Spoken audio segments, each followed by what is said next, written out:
What is model code of conduct? మీకు తెలుసు, election commission of India రాజ్యాంగబద్ధ సంస్థ అని. ఆర్టికల్ 324 నుంచి 329 వరకు ఎలక్షన్ కమిషన్ ఆఫ్ ఇండియా గురించి చెప్తుంటుంది మన రాజ్యాంగం. అయితే election commission of India article 324లో తనకున్న పవర్స్ ఉపయోగించి ఎలక్షన్ సంబంధించి అనేక విషయాల్లో రెగ్యులేషన్స్ తీసుకురావచ్చు. అలాంటిదే ఒకటి model code of conduct. Model code of కండక్ట్కి ఎటువంటి స్టాట్యుటరీ బ్యాకింగ్ లేదు.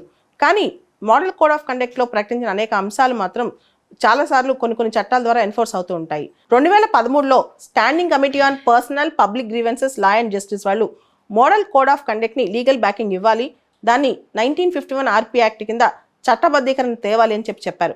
కానీ ఆ రికమెండేషన్ ఇంతవరకు అమల్లోకి రాలేదు. మోడల్ కోడ్ ఆఫ్ కండక్ట్ అనేది election commission of India political పార్టీస్ని, అభ్యర్థుల్ని రెగ్యులేట్ చేసే గైడ్ లైన్స్ లాంటిదన్నమాట. ఎలక్షన్స్ టైంలో వాళ్ళు ఇది పాటించాలి.